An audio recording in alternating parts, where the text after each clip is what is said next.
The top business stories live from the Sky News City studio. A fall in business confidence for the month, but it's still higher than at the beginning of the year. Deadlock in Washington with a partial government shutdown just 36 hours away. Plus, why the video games company behind Fortnite is having to lay off up to 1 in 6 of its employees.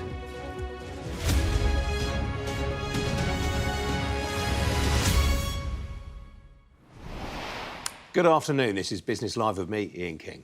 Business confidence in the UK has fallen this month, according to the monthly Lloyds Bank Business Barometer published today. On a scale of minus 100 to 100%, where a score of 0 means an even balance of positive and negative sentiment, the September reading was plus 36. That was down from the 18-month high of plus 41% in August. But while confidence has fallen, it remains higher than during the first 3 months of this year. Well, with me now is Han Ju-ho, the senior economist at Lloyds Banking Group. Han, welcome to you. What do you put this slip down to? Well, as you mentioned, confidence has fallen a little bit in September. It's centred really among retail and services companies. So I think there are some signs that perhaps consumer spending on services, particularly tourism, is starting to fade as we move into the autumn. But as you say, I think the key message is that confidence is still above the long-term average of 28%. Exactly, yeah. I mean, you mentioned the services. I mean, it is telling that manufacturing confidence remains pretty buoyant. Yes, manufacturing confidence increased this month. So I think, after a pretty difficult year, I think there are possibly some signs of stability ahead for that particular sector, yes. And what do you put that down to? I mean, it looks as though some companies are seeing increases in their order books. Yes, that's right. And I think, when we look at the global picture, demand has been weak, particularly from China for most of this year. But I think, the weakness seems to be starting to ebb as we go forward. And I think domestic demand is also remains quite strong as well in the UK. I was quite troubled to see that hiring intentions have fallen during the month. Well, hiring intentions have fallen from last month, but they're still positive. So they're still higher than they were at the start of the year. So, I would say they're still consistent with employment growth in the UK economy. So anyone looking for a job, for instance, it's a positive sign. Yeah, and interesting to note to that end, wages are still rising. Yes, wages are rising. The official data suggests that wage growth is around about 8%. And our survey suggests that roughly 80% of companies, and remember most of the companies are SMEs, but 80% say they intend to award a pay rise over the next year, which is higher than pre-COVID levels, which was typically 60, 70%. Are SMEs able to afford wage increases of the kind that you're talking about, or is it going to eat into their margins? Are they going to have to make savings elsewhere? Well, that's a great question because, when we ask companies what they are most concerned about, they are most concerned about energy prices, they're most concerned about inflation. So you're right, one of their key sort of priorities ahead is to maintain profit margins. And one of the ways of doing that, at least in the near term, is to raise prices. So, as we go forward, towards the end of the year, inflation will fall, but the fall in inflation will probably be slower than the rise. Do you get any sort of insight into what these companies are thinking about the export market? I mean, not all SMEs export, of course, but the pound has been pretty soft of late. That helps them, I guess. Yes, it does, certainly for manufacturers. And in our survey, we've also noticed that confidence among larger firms, which tend on average to be more exposed to international demand, their confidence has improved this month as well. So, so certainly for companies whose earnings are partly related to export revenues, it's a more positive picture, yes. Obviously, we've had a GDP released today from the Office for National Statistics. Is it possible to extrapolate any of your findings from the barometer to what's happening in GDP? Yes, I mean, the Bank of England, they look at our survey very closely in addition to other sources of information. I think what the ONS released today was very interesting. It suggests that the economy performed a lot better than previously thought during the pandemic, and the level of output actually reached pre-COVID levels by the end of 2021, so a lot earlier than previously thought.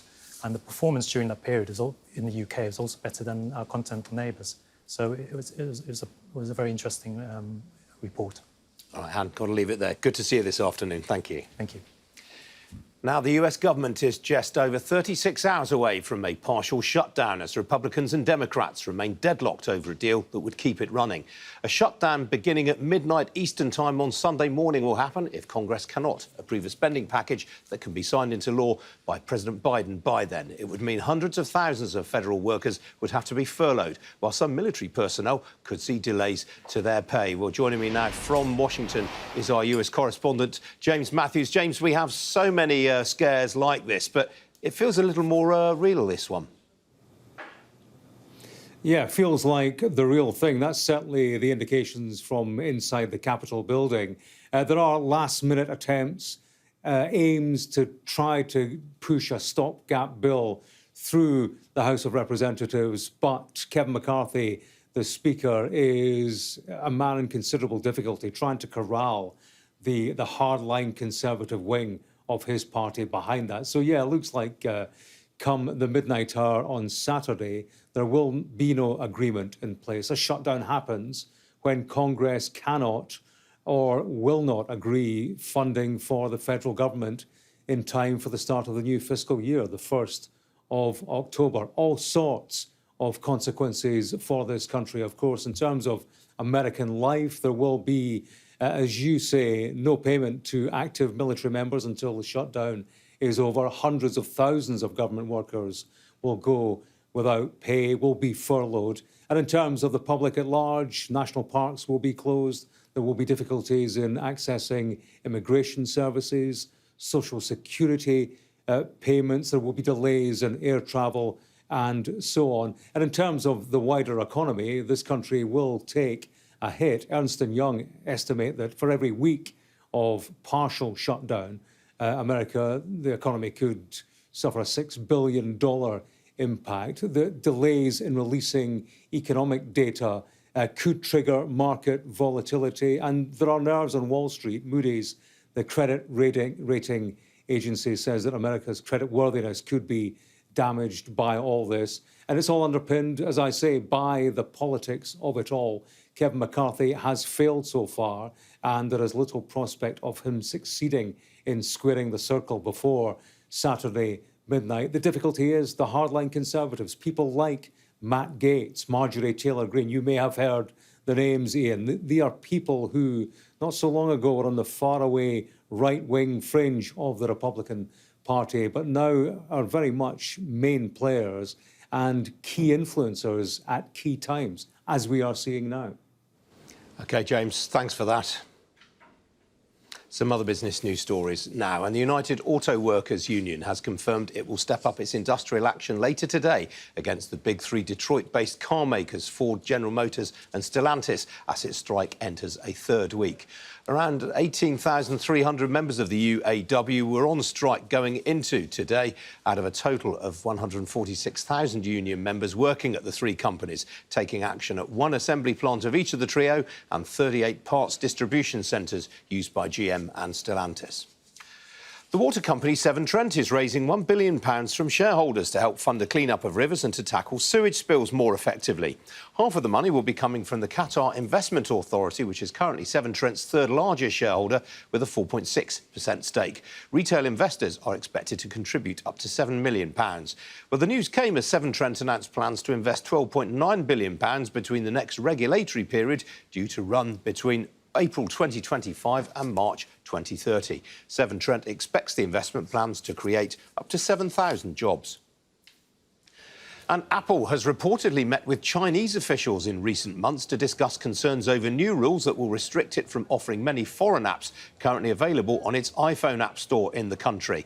The Wall Street Journal is reporting that the officials told Apple it must strictly implement rules banning unregistered foreign apps. Well, Apple is concerned at the rules, which would prevent Chinese iPhone users from downloading apps such as Facebook, YouTube, Instagram and X, the app formerly known as Twitter. Now, the video game publisher Epic Games, the company behind Fortnite, is to lay off up to 1 in 6 employees, around 830 jobs. The company, which is regarded as having overspent on research and development, said it was now having to reduce spending in areas such as marketing and events. Well, Fortnite is currently the second most played PC game in the world, behind only Minecraft. Joining me now is Mike Rose. He's director and founder of the British video game publisher No More Robots. Mike, welcome to you. I mean, Fortnite, immensely successful on console and PC. How has Epic got itself into this state? Yeah, I mean, unfortunately, a lot of this stems from the last few years, starting with the pandemic. As the pandemic happened, obviously pretty horrible all around the world. For video games, as horrible as it is to say, a lot of companies started to see huge sales occurring. Everyone was stuck at home. People had nothing to do. They weren't going to work. They were playing video games. So everybody started to see their sales rapidly increasing. And it's all kind of stemmed from there, really. Those huge sales, as you'd imagine, caused huge levels of investment, caused companies to expand beyond possibly where they should have. And then as the pandemic sort of started to end, and as people started to go outside again and play less games, and especially as people started to, the cost of living crisis hit and people had less money, would you believe sales started to sort of drop and tank quite largely. 2022 was not a particularly fantastic year for video games, and a lot of the companies who did sort of heavily expand during the pandemic have really started to feel that now, unfortunately. Is there a read across for the wider sector in that respect then, Mike, these problems at Epic? Yeah, I mean, I'm talking as if video games is the only industry that's feeling this, right? So many industries have seen this occur.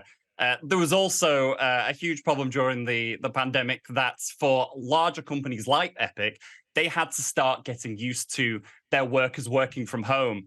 A lot of companies were already working from home in video games, but especially for someone like Epic, they had a huge amount of time where they had to transition into that, and that heavily hit them as well in terms of being able to put out new updates for their games, etc. So there's all sorts of things that happen because of the pandemic to do with the situation, but that's where it really stemmed from. Obviously, Epic had this free-to-play business model that's proved successful for it so far. Is that under question following this development?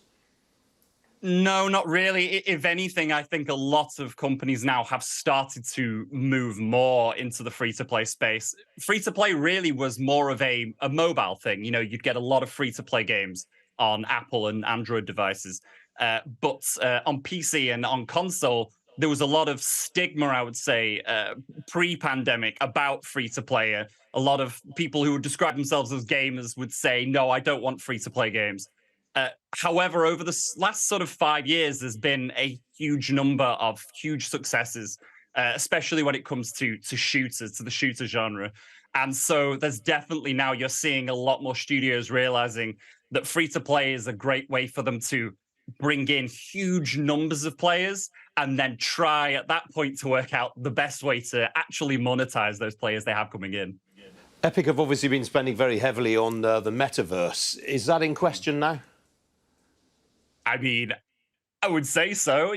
From some of the numbers that have been going around about all of the metaverse stuff, I think it relatively didn't take off in the way that some of the people who were championing it would have liked. A lot of studios in video games especially are really shying away from it now and are talking about it less than they were, shall we say. So, yeah, I don't think that's really a direction that anytime soon the video game industry as a whole is going to be moving into. Well, look, Mike, while we've got you, the other big news in the sector this week has been the departure of Jim Ryan as head of Sony's games division, the man in charge of PlayStation. What are your reflections on that? Yeah, huge news, really. He's been such a figurehead for PlayStation for so long, seen through so many of the launches, seen the latest PlayStation 5 launch, which, of course, was massive for them, especially for them to pull off such a launch during the pandemic, was unbelievable. I imagine he's going to be sorely missed. But also, you could argue that this could be a really good time for PlayStation to look at their business and say, right, this could be, should we call it a kind of fresh start? Where can we move next? Because, you know, enough time goes by and it's going to be time for the PlayStation 6 to happen. Who's going to be taking that forward? They're going to need to pick someone who relatively a lot of the industry knows and trusts. It's going to be kind of fascinating to see who they go with, really. OK, Mike, got to leave it there. Appreciate you joining me today. Thank you. Still to come here on Business Live, we'll have a look at how the markets have finished up this Friday afternoon. The end, of course, of the third quarter. Don't go away.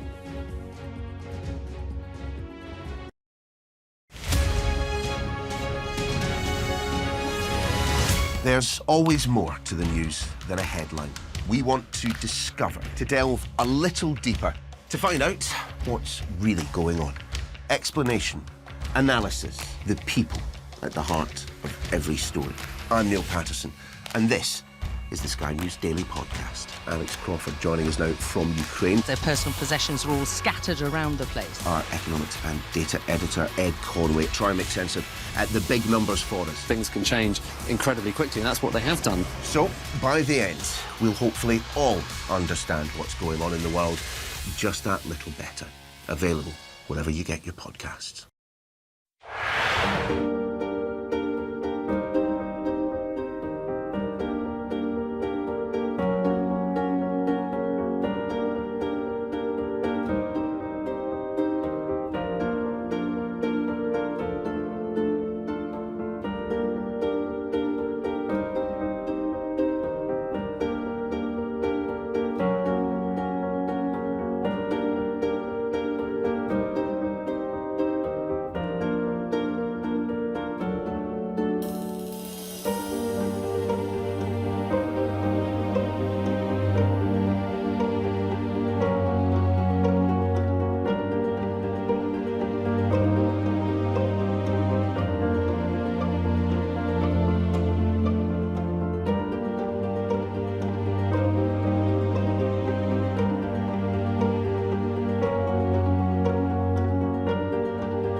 I'm Inzamam Rashid and I'm Sky's North of England correspondent, telling stories from this culturally rich region I call home.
I just took a shower above the clouds. You know why? Because this is the Emirates A380.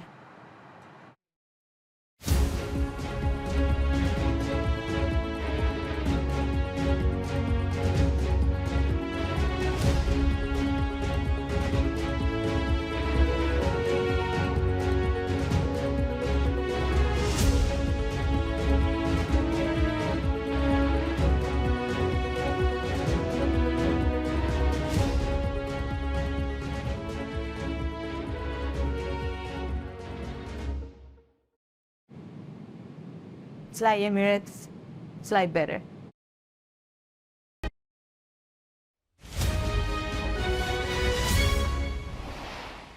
Well, it's been a lousy quarter for European stocks, but this afternoon continental markets have finished in positive territory. I think I can show you how the European indices have done this afternoon. They are all finishing the day in positive territory. Talking points this afternoon include Commerzbank. Shares of Germany's second biggest lender have risen by nearly 11% in Frankfurt, and that follows news that it plans to ramp up dividend payments and share buybacks next year. Well, here in London, the FTSE 100 has also finished very, very slightly higher. In a broad-based rally led by property and utility stocks, it means the FTSE has actually finished up very slightly on the quarter. In terms of the leading gainers, well, JD Sports was the leading blue-chip gainer this afternoon in percentage terms, up nearly 5%, followed by Severn Trent. That fundraising has gone down quite well with the market, I suspect because of the QIA's involvement there. Outside the FTSE, the publisher Future has risen by 24.5% on a trading update, while to the downside, Peacehead Cousins, that's the company behind Imperial Leather Soap, of course, off another 3%. It remains under a cloud following its results earlier in the week. Over on Wall Street, well, the S&P 500 and the Nasdaq remain on course for their worst month so far this year, though, as you can see, they've opened to the upside this afternoon. Talking points in the US this afternoon include Nike. The shares up there nearly 7% after posting forecast-beating results after the closing bell last night. Over on the currency markets, pretty quiet, to be honest. There's a key measure of US inflation revealed to have slowed in August. The dollar very slightly lower against sterling, as you can see there, unchanged more or less, the pound against the euro. Euro also ahead by about 0.25% against the greenback. As for the oil price, well, it's risen by nearly 30% this quarter. We're showing no change there. I think it is trading slightly higher. It was around $96 a barrel when I came into the studio.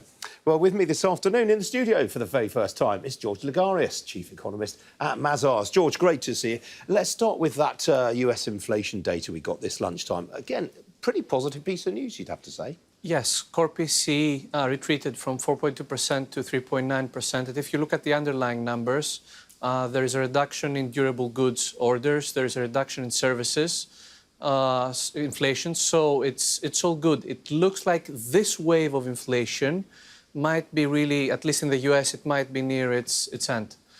But the next one could be right around the corner.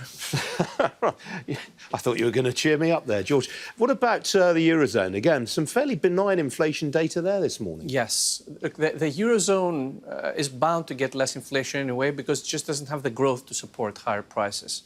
Plus, one thing that we've consistently seen across the board in all PMI surveys is that consumers are not really paying up higher prices from producers anymore.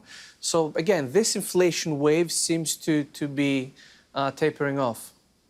What about the UK? We had GDP revision this morning, taken as a pretty good sign. I mean, the UK was seen as the sort of back marker in the G7 for its post-pandemic recovery. Now it looks it's not too bad.